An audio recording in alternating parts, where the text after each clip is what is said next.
The thunderous crack of lightning split the sky as Daisy Collins clutched her 3-month-old son to her chest, the rising waters of Rattlesnake Creek lapping at her waist. It was supposed to be a simple journey to her sister's homestead, but the spring storm of 1878 had transformed the usually placid Wyoming Creek into a raging torrent that had swept away her wagon, her horse, and nearly her life. "Hush now, William," she whispered, struggling to keep her footing on the slippery boulder that was quickly disappearing beneath the churning waters. Her arms ached from holding her baby above the flood, and her sodden skirts pulled her downward like anchors. The nearest town, Ventura, was still 5 miles away, and with night falling and the storm intensifying, Daisy knew they wouldn't survive much longer. William's cries grew more frantic as another crack of thunder boomed overhead. The rain pelted them mercilessly, making it nearly impossible for Daisy to see more than a few feet ahead. Her husband Jacob had been dead 6 months now, taken by pneumonia during the harsh winter, leaving her alone with their newborn son and a struggling farm outside Ventura. "Please, Lord," she prayed, feeling the current tugging harder at her legs. The water had risen another inch in just moments. "Please send help." As if in answer, she heard the pounding of hooves approaching from the west bank. Through the curtain of rain, she made out the silhouette of a rider pushing his horse through the shallows toward her. "Hold on, madam." A deep voice called out over the roar of the water. The rider guided his horse as close as he dared to where Daisy stood trembling. When he reached the deeper water, he dismounted, securing his horse to a half-submerged tree. The man was tall and broad-shouldered, wearing a rain-slicked duster and wide-brimmed hat. His face was partially obscured by the downpour, but Daisy could see determination in his eyes as he carefully made his way toward her through the rushing current. "My baby," she cried, lifting William higher as the water reached her chest. "Please, take my baby first." The stranger braced himself against the current, extending his arms. "Pass him to me, and then I'll come back for you." Daisy hesitated only a moment before carefully handing over her precious bundle. The man tucked William securely inside his coat and fought his way back to the shore, placing the infant safely in the saddle bag that hung high on his horse's flank, fashioning a makeshift cradle. When he returned, the water had risen to Daisy's shoulders. She was shivering uncontrollably, her strength nearly gone. "Hold on," he shouted, reaching down from a slightly higher rock. "Give me your hand." Daisy stretched upward, their fingers almost touching when her foot slipped. She plunged beneath the surface, the creek's powerful current immediately sweeping her downstream. She fought desperately, breaking the surface with a gasp, only to be dragged under again. Suddenly, strong arms encircled her waist, pulling her up. The stranger had leaped in after her and was now fighting the current to keep them both afloat. "I've got you," he grunted, kicking powerfully toward the shore. "Just hold on to me." With one arm locked around her waist and the other fighting the current, he managed to guide them to a shallow eddy where they could stand. Daisy coughed and sputtered, clinging to her rescuer as they staggered onto the muddy bank. "William," she gasped, looking frantically toward the horse. "Your boy's fine," the man assured her, helping her up the slippery embankment. "Let's get you both somewhere dry before this storm gets any worse." When they reached his horse, Daisy saw that William had indeed weathered the ordeal remarkably well, nestled in the makeshift shelter the stranger had created. Her rescuer lifted her onto his horse before carefully retrieving the infant and placing him back in her arms. Then he mounted behind her, one arm securely around her waist, the other holding the reins. "Name's Owen Harper," he said, urging the horse forward. "Got a cabin about a mile from here. We can wait out the storm there." "Daisy Collins," she replied, leaning gratefully against him, her body still trembling. "And this is William. Thank you for saving us, Mr. Harper." "Just Owen, madam," he said, guiding the horse carefully along the ridge. "And no thanks needed." Couldn't rightly leave a mother and child to the mercy of Rattlesnake Creek. As they rode through the downpour, Daisy held her son close, saying silent prayers of gratitude. She didn't know who this Owen Harper was or what awaited them at his cabin, but for the first time since losing Jacob, she felt something she'd nearly forgotten: hope. Owen's cabin was modest but sturdy, built on elevated ground that had saved it from the flooding that plagued the lower-lying areas. He dismounted quickly, helping Daisy down before leading his exhausted horse to a small lean-to stable attached to the side of the cabin. "Get inside," he instructed, pressing a key into her palm. "Fire should still be going in the stove. I'll be right in after I see to Samson here." Daisy nodded gratefully and hurried to the door, fumbling with the key as rain continued to pour down. Once inside, she found the cabin neat but sparsely furnished. A cast-iron stove radiated blessed heat from one corner, and a simple table with 2 chairs sat in the center of the room. A narrow bed was pushed against the far wall, and shelves holding books, tools, and provisions lined another. William had finally quieted, his tiny face relaxed in sleep despite their ordeal. Daisy moved closer to the stove, careful not to drip too much on the plank floor. Her clothes clung to her, cold and heavy, but she was reluctant to make herself too comfortable in a stranger's home. The door opened as Owen stepped inside, bringing a gust of wind with him. He removed his drenched hat and coat, hanging them on pegs by the door.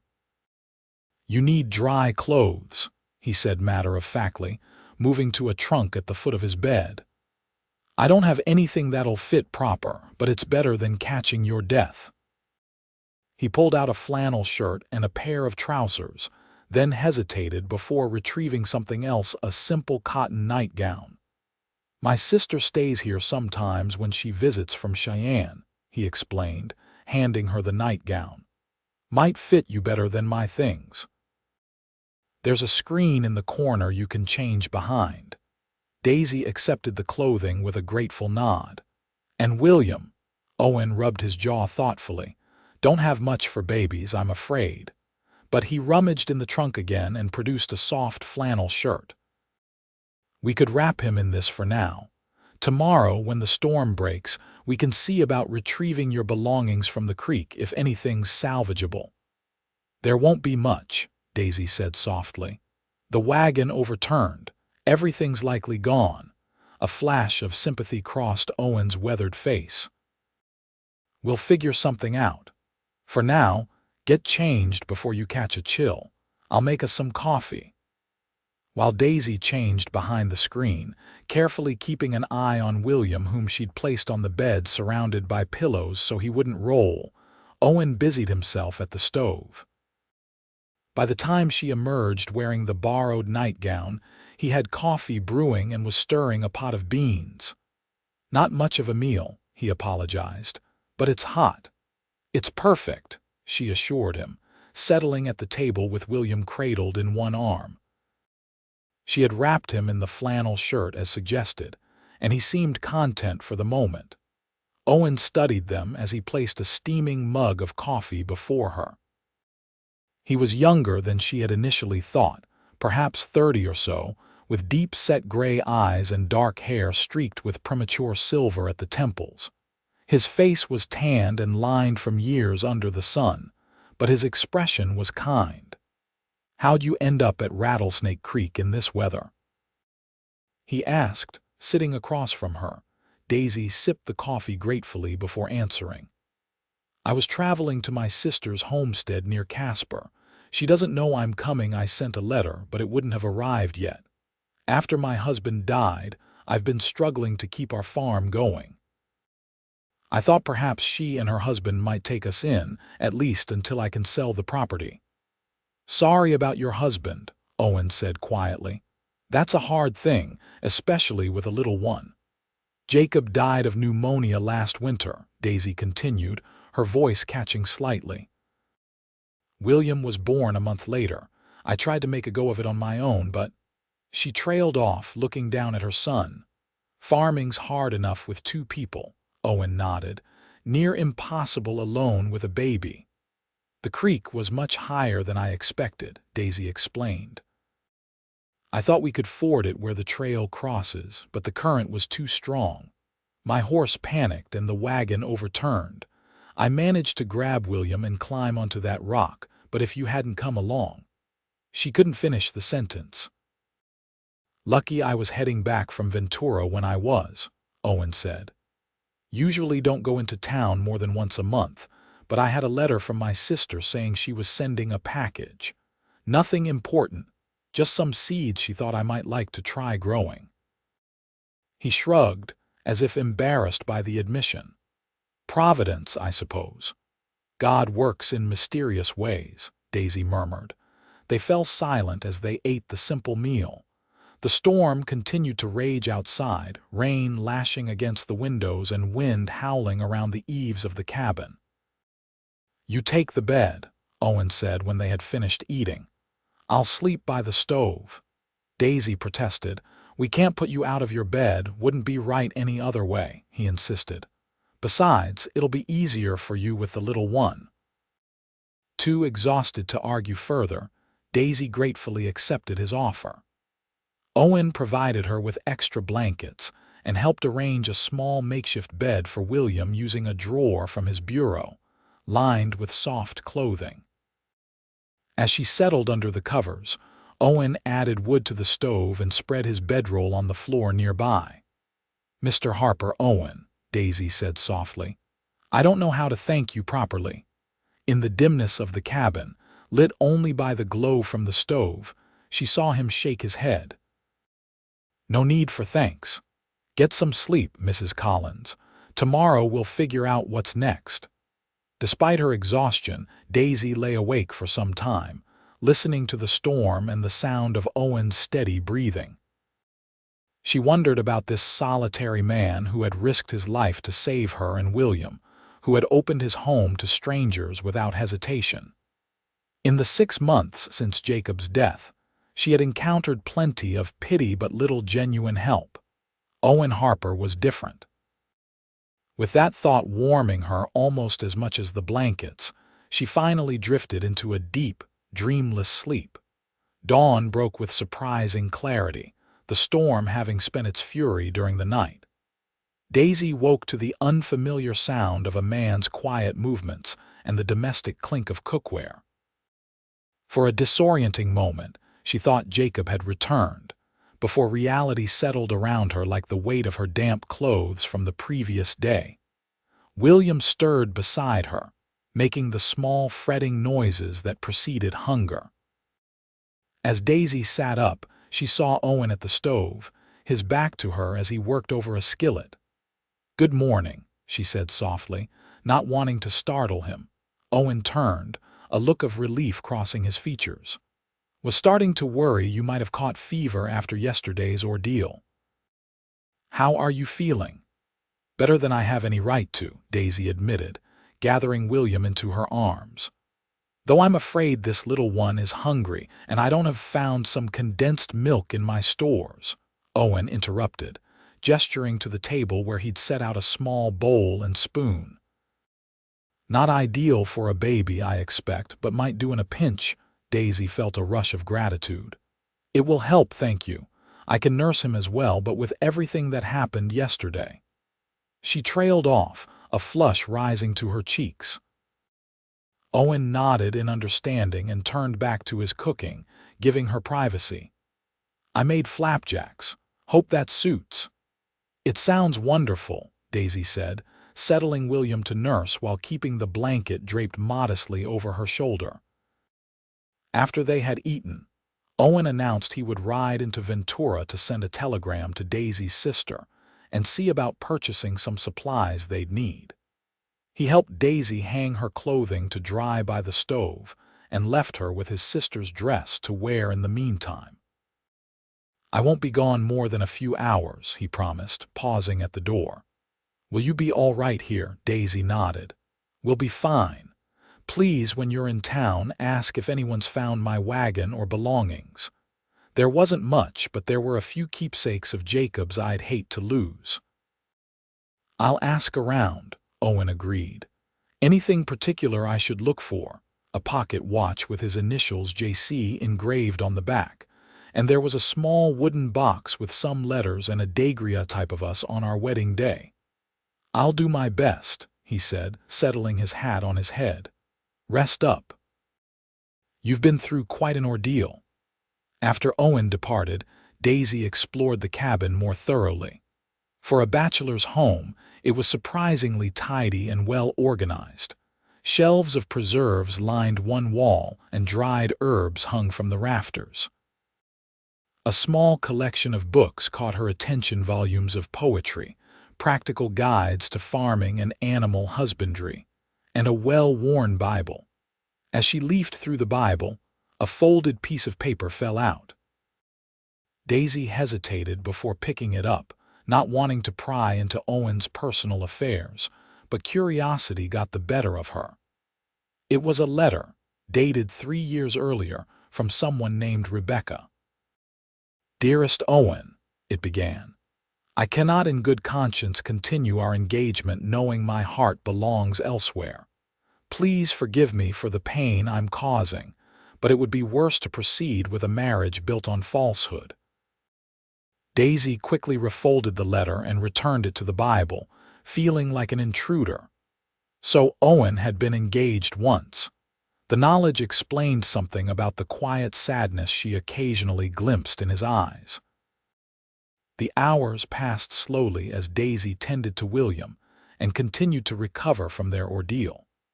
She found herself wondering more and more about Owen Harper, this solitary cowboy who had saved their lives and shown such kindness to strangers. When Owen returned in the late afternoon, he carried several packages and wore an expression that was difficult to read. I sent the telegram to your sister in Casper, he reported, setting his burdens on the table. And I asked around about your belongings. Daisy's heart quickened. Did anyone find anything? Owen nodded, producing a small bundle from his coat pocket. The marshal had this. Someone found it washed up on the bank about 2 miles downstream. With trembling hands, Daisy unwrapped the cloth to reveal Jacob's pocket watch, the chain broken but the timepiece itself intact. The wooden box was missing, but this one memento was precious enough. Thank you, she whispered, clutching the watch. This means more than I can say. There's something else, Owen said, his expression growing more serious. I spoke with Dr. Emerson in town. The flooding has washed out bridges all along the North Platte. The stage isn't running and the telegraph lines to Casper are down. Could be a week or more before the route is passable. Daisy's face fell. Then I'm stranded here. You and the boy are welcome to stay, Owen said quickly. I know it's not proper, but under the circumstances. It's very kind of you, Daisy said, but I couldn't impose further.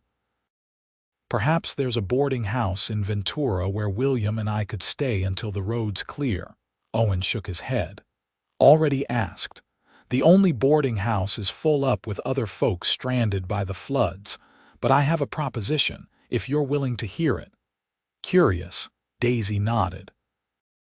My nearest neighbor is the widow Jensen, about 3 miles east. Her husband died last year, and she's been managing on her own tough as nails, that woman. I spoke with her today, and she's willing to take you in until travel to Casper is possible. That way, you'd have proper accommodations with another woman, and I'd be nearby if you needed anything. Relief flooded Daisy's features. That sounds perfect. When can we go? First thing tomorrow, if you're feeling up to it, Owen said. In the meantime, I brought some things you and the little one might need. He gestured to the packages on the table.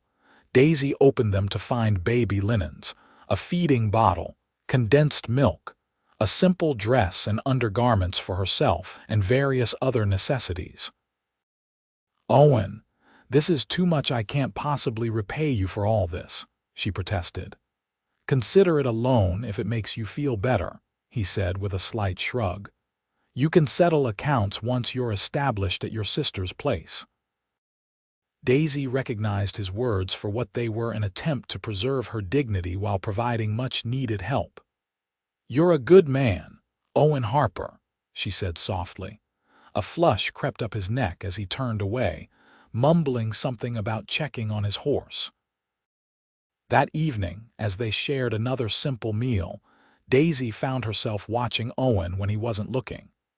There was a gentleness to him that contrasted with his weathered exterior, a thoughtfulness in how he moved and spoke. She wondered about the life he led here, alone in this cabin, and what had led him to this solitary existence. "How long have you lived here?"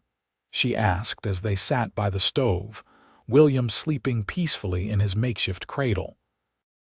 "Going on 5 years now," Owen replied, whittling a piece of wood with a small knife.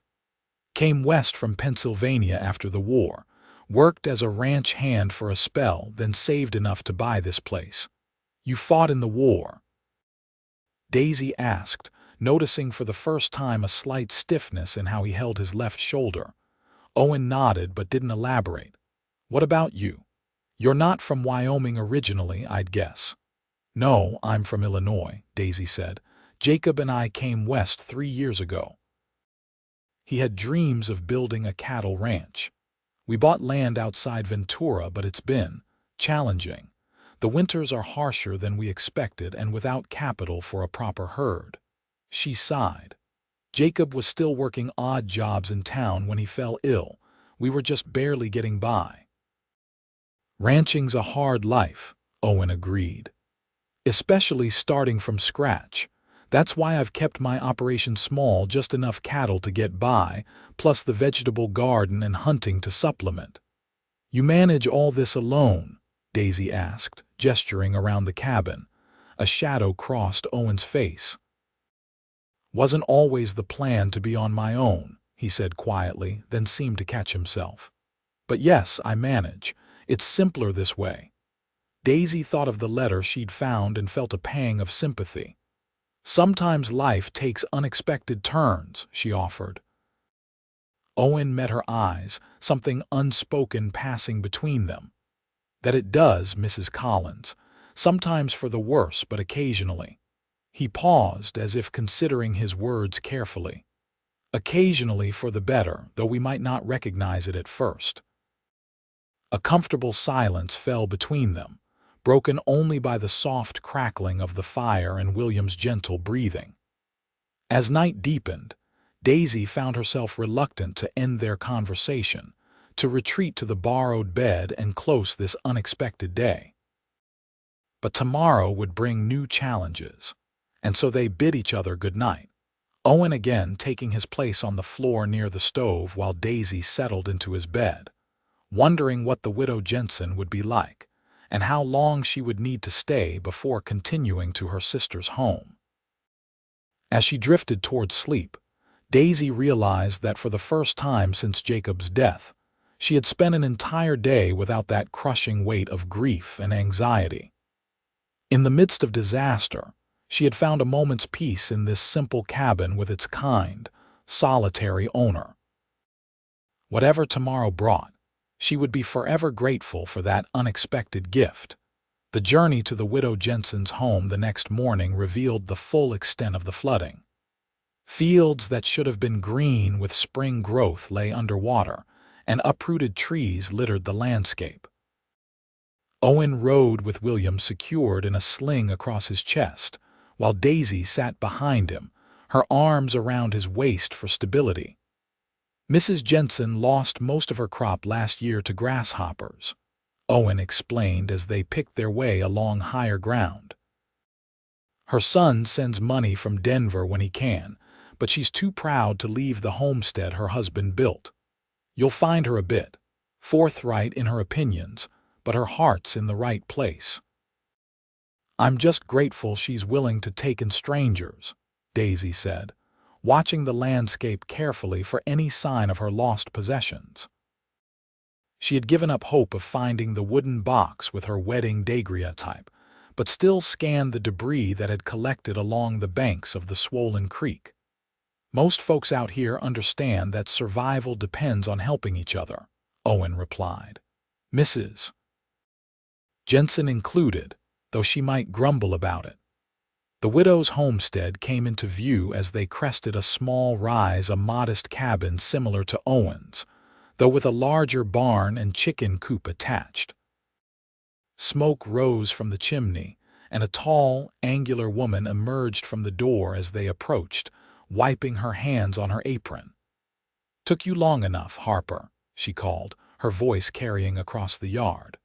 "Was beginning to think you'd changed your mind about bringing your flood victims." Owen dismounted first, carefully cradling William before helping Daisy down. "Mrs. Jensen, this is Mrs. Collins and her son, William. Mrs. Collins, Mrs. Edith Jensen." The older woman studied Daisy with sharp blue eyes before her gaze softened as it fell on the baby. "Well, you two certainly look like you've been through the ringer. Come inside before you catch your death. Wyoming springs are treacherous things." The interior of Mrs. Jensen's cabin was cluttered but clean, with colorful quilts draped over furniture and the walls decorated with pressed flowers in simple frames. The atmosphere was instantly warmer and more feminine than Owen's utilitarian space. "I've made up the bed in the back room for you and the little one," Mrs. Jensen said, leading Daisy through the main room. "It's where my son stayed before he moved to Denver.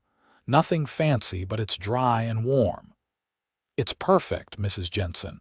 Thank you for your hospitality," Daisy said sincerely. "Call me Edith," the older woman replied with a dismissive wave. "Can't be standing on ceremony when you're sharing a roof." She turned to Owen, who stood somewhat awkwardly by the door, still holding William. "And you can hand that baby over, Harper. I raised 3 of my own, and though they're grown and gone now, I haven't forgotten how to hold one."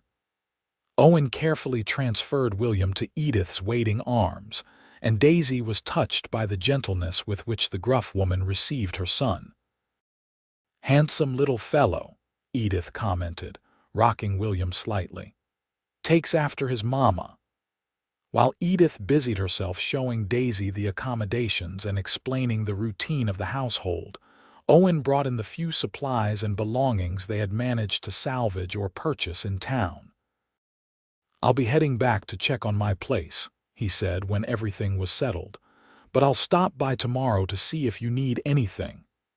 He hesitated, then added, "I'll also keep asking around about your things, Mrs. Collins."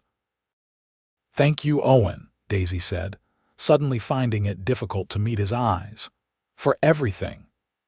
After he had gone, Edith served a hearty stew and cornbread for lunch, during which she questioned Daisy thoroughly about her circumstances.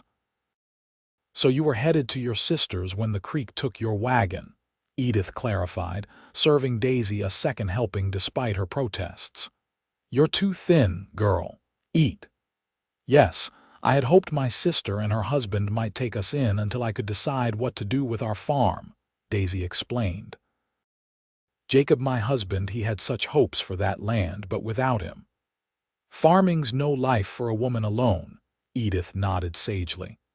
"My Henry left me this place when the consumption took him last year, but if not for my chickens and my son's help, I'd have had to sell already." "Your place seems well kept," Daisy observed.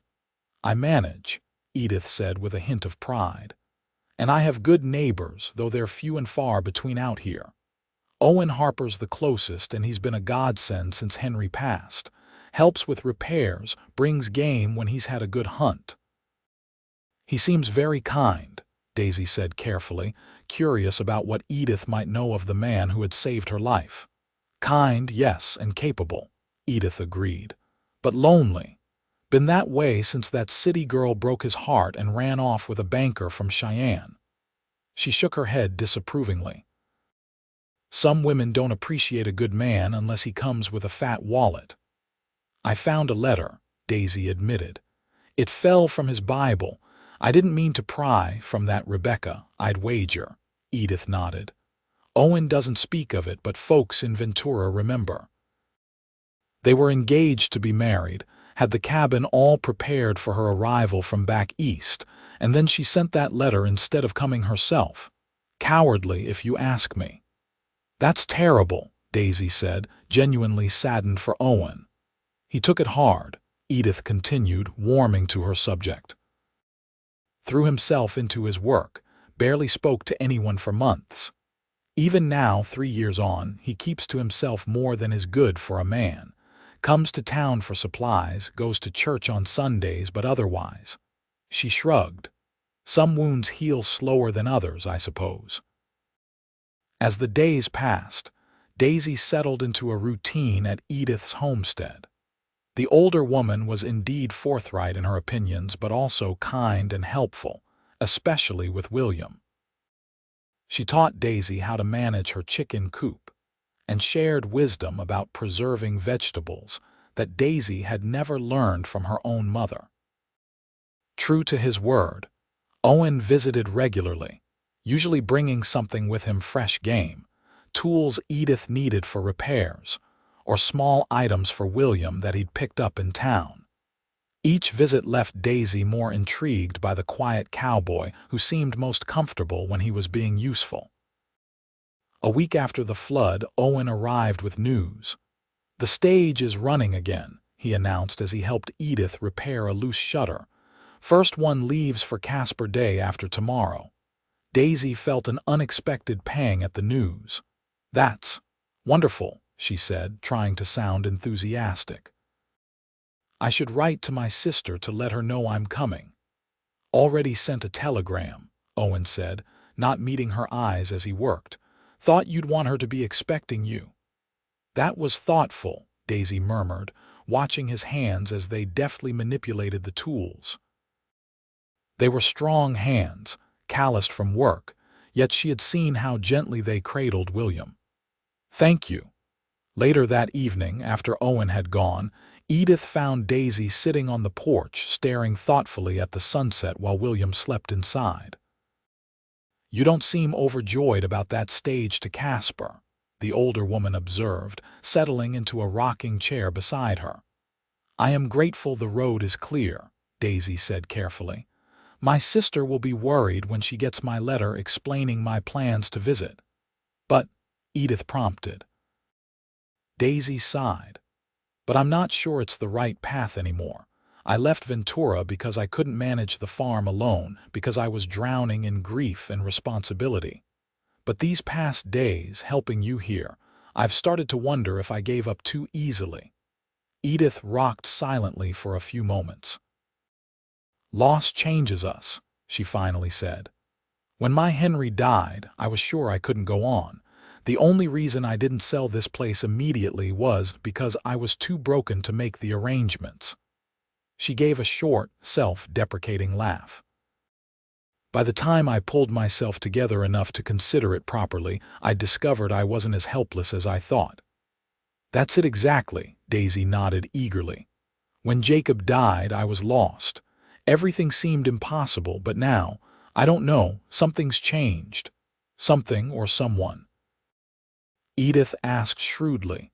Daisy felt heat rise to her cheeks. "I barely know Owen." "You know he risked his life to save you and your boy," Edith pointed out. "You know he's honorable enough to arrange proper accommodations for you rather than having you stay unchaperoned at his cabin. You know he's kind, hardworking, and decent." She raised an eyebrow. "Most folks would say that's knowing quite a bit about a person's character, even if I did have feelings developing," Daisy said hesitantly. "It would be too soon. Jacob's only been gone 6 months." "Grief doesn't work by the calendar, child," Edith said gently. "And out here, life doesn't allow for extended mourning. The land demands too much from us." She paused, studying Daisy's face. "Do you think your Jacob would want you and his son to be alone out of some sense of propriety?" Daisy considered this. Jacob had been practical above all else, concerned with their survival and prosperity. No, she admitted. He would want us to be secure, to have a good life. Well then, Edith said, as if that settled matters. She rose from her chair with a slight groan.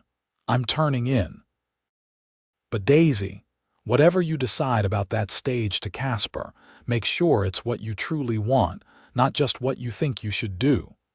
The next morning, Daisy rose early and asked to borrow Edith's horse. I'd like to see my farm again before I decide anything, she explained. It's been nearly 2 weeks since I left. Take Hero, Edith agreed, referring to her gentle gelding.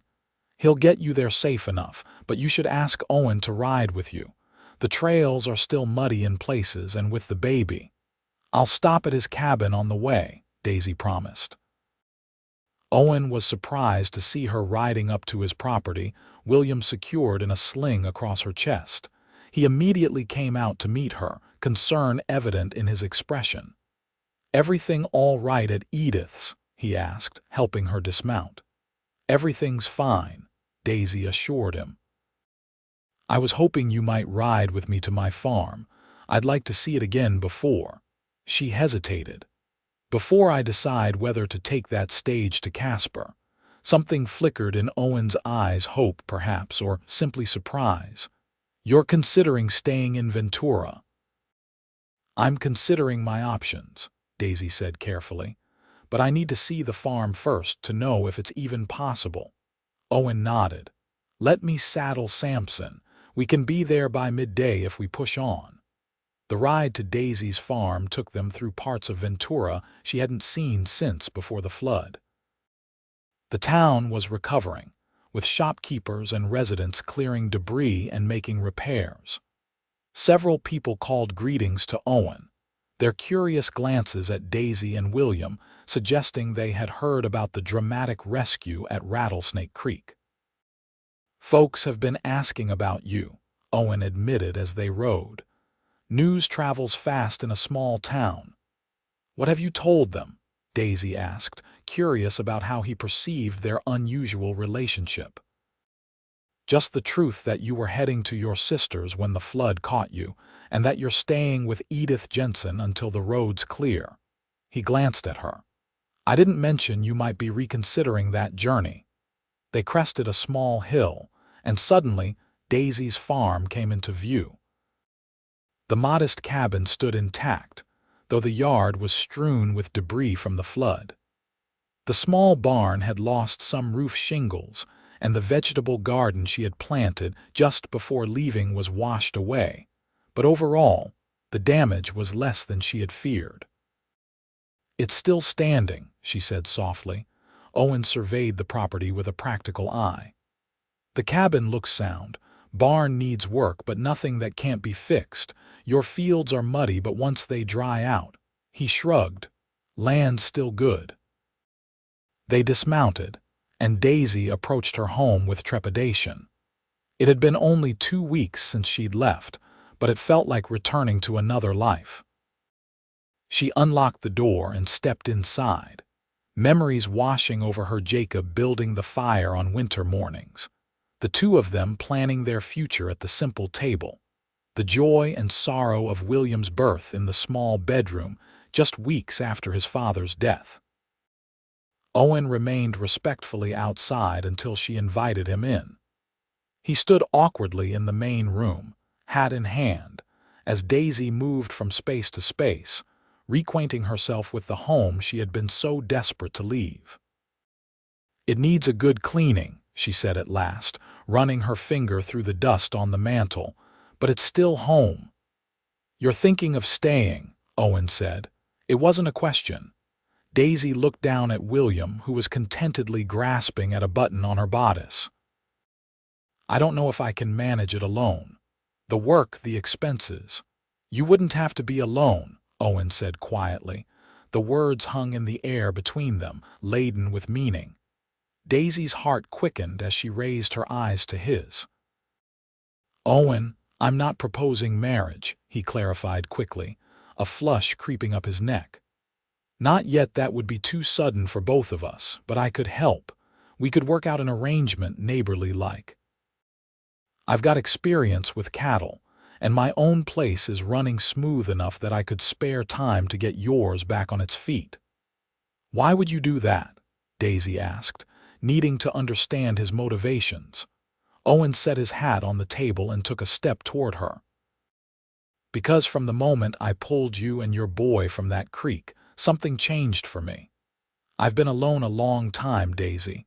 Thought that's how it would always be after Rebecca." He swallowed hard. "But these past days, seeing you with William, talking with you at Edith's, I've started to wonder if maybe there could be another chance for me, for a family." Daisy felt tears prick at her eyes. "Owen, I can't make any promises. Jacob hasn't been gone long, and William, I'm not asking for promises," he interrupted gently. "Just a chance. Time to see if what I'm feeling might grow into something you could share. And in the meantime, practical help for a neighbor in need." Daisy considered his words carefully. The thought of returning to Casper, of being dependent on her sister and brother-in-law, suddenly seemed less appealing than it had 2 weeks ago. And Owen. There was no denying the connection she felt to this quiet, honorable man who had saved their lives. "I need to think about it," she said finally. "The stage leaves tomorrow, I need to be sure." Owen nodded, retrieving his hat. "Of course, whatever you decide, I'll respect it." He moved toward the door, then paused. "But Daisy, I meant what I said, you and William. You've awakened something in me I thought was dead. Whatever happens, I'm grateful for that." They rode back to Edith's in companionable silence, each lost in their own thoughts.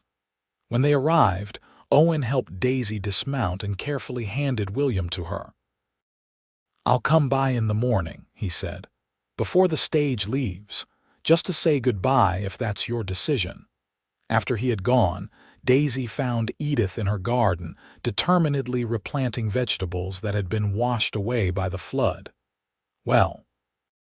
the older woman asked, not looking up from her work. "Did seeing your place settle your mind?" "Not entirely," Daisy admitted, settling on a garden bench with William.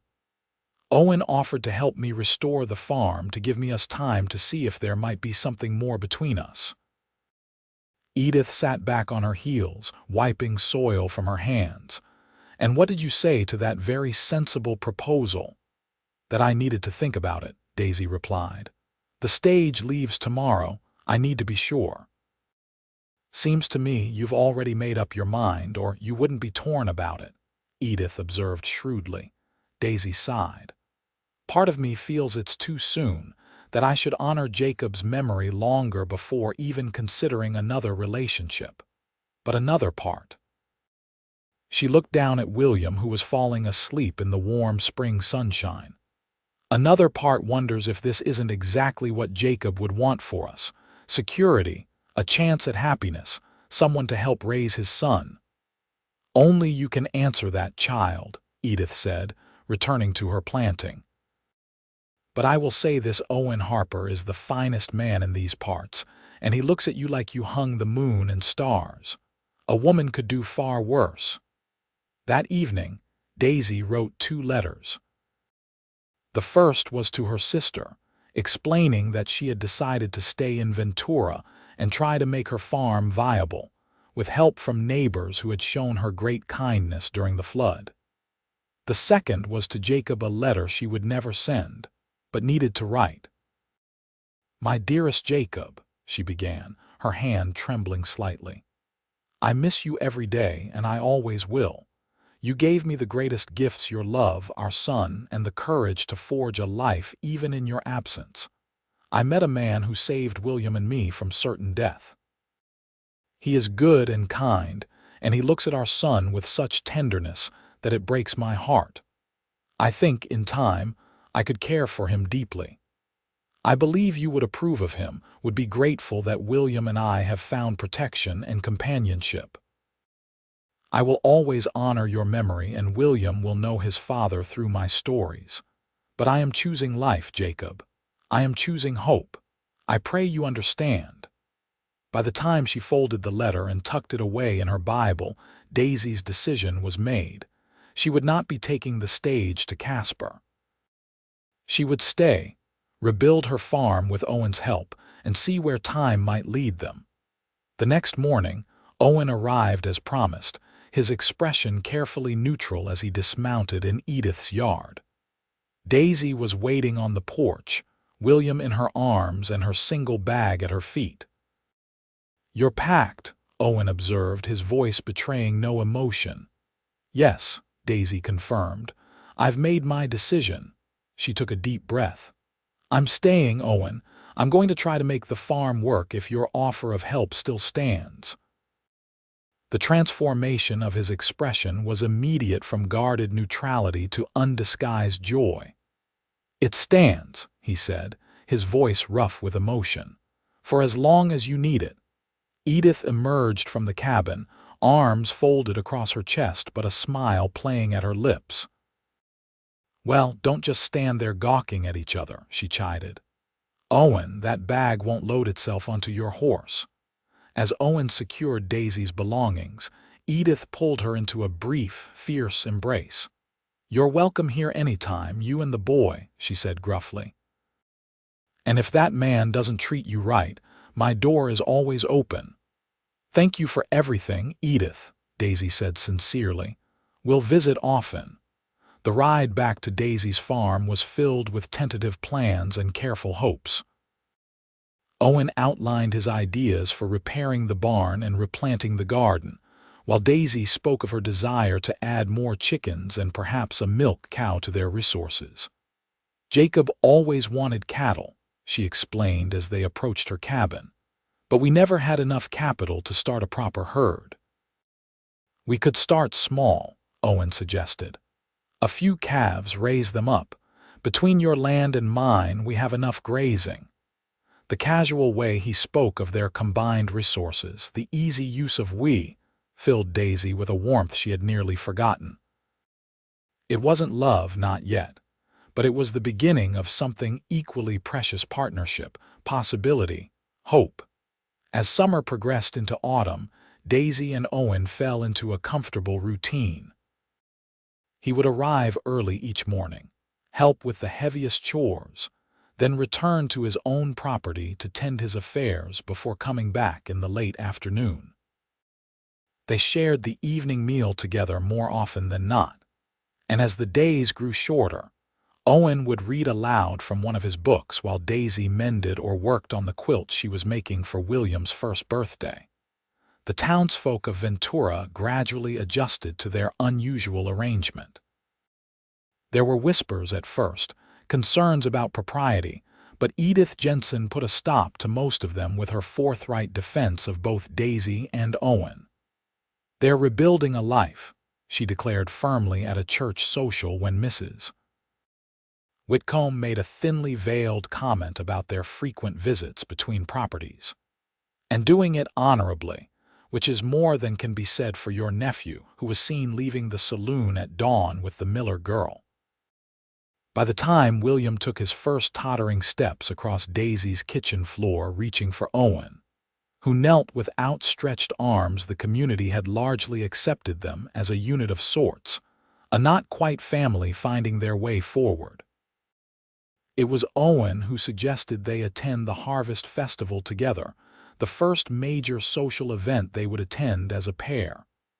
"People should see us together properly," he said as they repaired a section of fence on a crisp October morning. "Might quiet some of the talk." Daisy hesitated only briefly before agreeing. She had a new dress, sewn from fabric Owen had brought from a trip to Laramie, and William had outgrown his fussiest stage, making public outings less daunting. The night of the festival, Owen arrived at her cabin looking uncharacteristically nervous, his usual work clothes replaced by a clean shirt, vest, and what appeared to be new trousers. "You look nice," Daisy said, suddenly shy despite the months of daily contact. "So do you," he replied, his eyes taking in her blue dress and the simple ribbon she had woven through her hair. That color suits you." William, now nearly 10 months old and increasingly vocal, reached for Owen with a delighted squeal. Owen scooped him up with practiced ease, settling the boy on his hip as naturally as if he'd been doing it since birth. "Someone's excited for his first festival," Owen chuckled as William patted his face enthusiastically. The town square was transformed for the occasion, with lanterns hanging from trees and tables laden with the bounty of the harvest. Music from a small band filled the air, and couples were already dancing on a wooden platform erected for the occasion. Their entrance together caused a brief lull in conversations nearby, followed by a flurry of whispers, but Daisy held her head high. Owen's steady presence beside her gave her courage, and soon they were drawn into the festivities, greeted by neighbors who had helped during the flood recovery and merchants who knew Owen from his regular visits to town. "Mrs. Collins, Mr. Harper," Dr. Emerson called, approaching with his wife. "And young William, growing like a weed, I see. How are you settling back into your farm, Mrs. Collins?" "Very well, thank you," Daisy replied. "We've made good progress with repairs, and the garden produced better than I expected after the flooding." "Owen's been a tremendous help, I imagine," Mrs. Emerson said, her expression kind but her eyes keenly assessing. "I couldn't have managed without him," Daisy acknowledged honestly. "He's been a true friend." Later, as the evening progressed and William dozed in a makeshift cradle fashioned from a basket padded with blankets, Owen led Daisy to the dance floor. "I should warn you, I'm not much of a dancer," he admitted as he took her hand. "Neither am I," Daisy confessed. "Jacob had 2 left feet, and we rarely had occasion for dancing anyway." They moved somewhat awkwardly at first, finding their rhythm gradually as the music flowed around them. Daisy was acutely conscious of Owen's hand at her waist, the careful distance he maintained between their bodies, the warmth of his palm against hers. "People are watching," she murmured, noticing the glances directed their way. "Let them," Owen said softly. "I'm proud to be seen with you, Daisy." As the music slowed, Owen's arm tightened slightly around her waist, drawing her a fraction closer. Daisy looked up into his face and saw the question there, the uncertainty and hope that mirrored her own emotions. "Owen," she began, not entirely sure what she wanted to say. He shook his head slightly.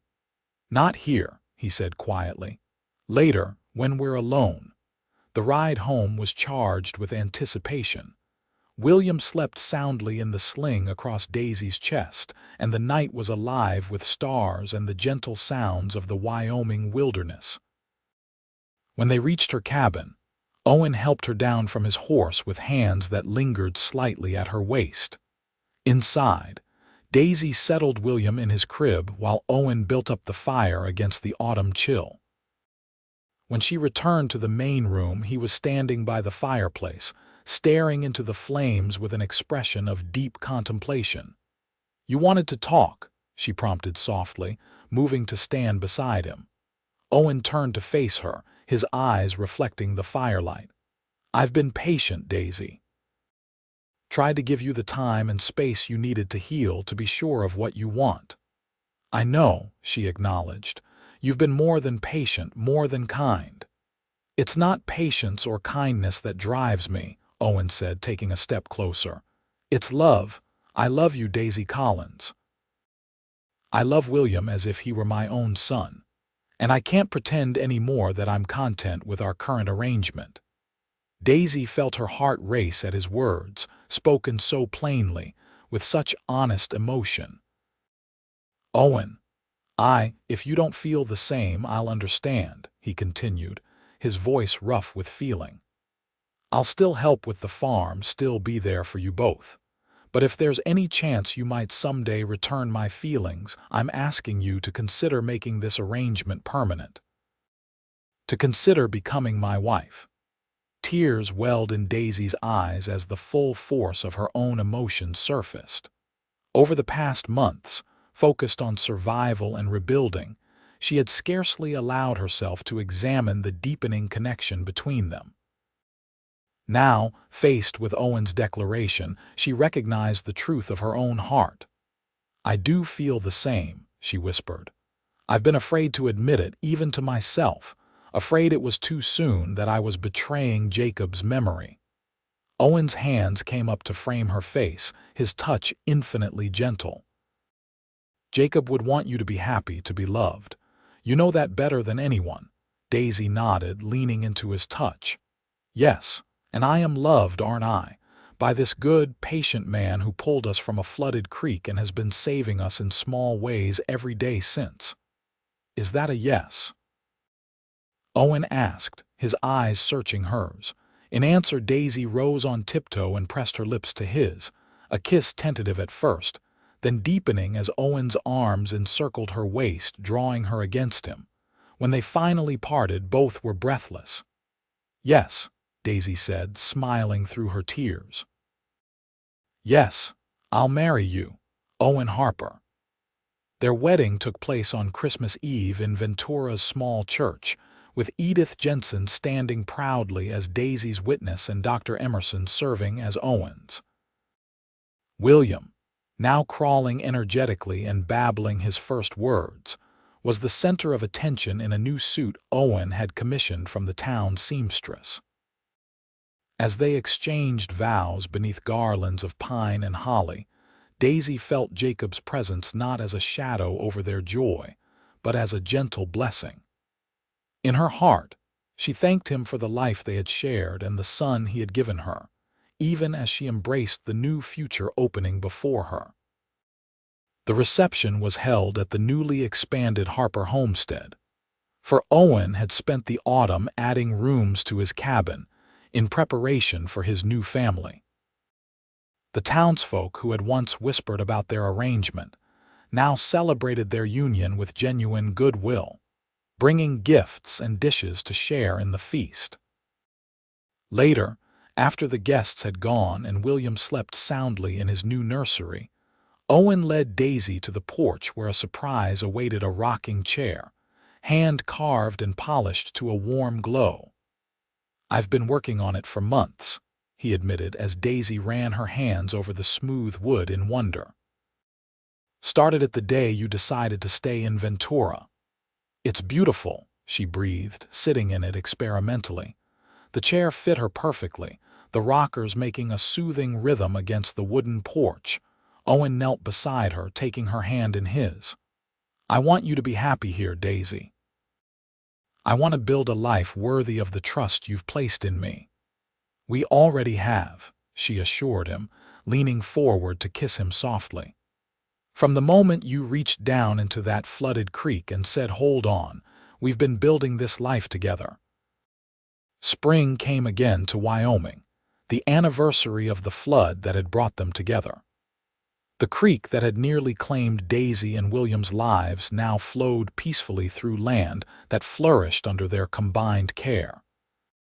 Their small herd of cattle grazed contentedly in fields that spanned both original properties, now joined as one. On a warm May morning, Daisy stood on the porch of their home, William playing at her feet while she cradled their newborn daughter, Emily, born just 2 weeks earlier. Owen was in the barn, but she knew he would soon join them for the midday meal, as he did every day. As if summoned by her thoughts, he appeared, crossing the yard with the long, easy stride she had come to love. When he reached them, he kissed her tenderly before bending to ruffle William's dark curls and peer at his sleeping daughter.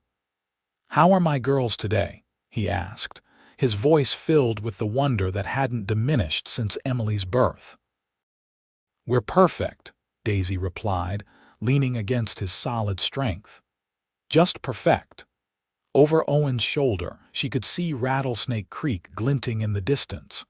The waters that had nearly destroyed her had instead carried her to this man, this home, this life full of love and possibility. She had held on through the flood, and in doing so, had found her way to still waters and green pastures beyond her imagining. As Owen gathered William up in one arm and wrapped the other around her, and Emily, Daisy sent a silent prayer of gratitude heavenward. For the flood, for the cowboy who had reached down to save them, and for the courage to grasp his hand and hold on not just in that desperate moment, but through all the days and years to come.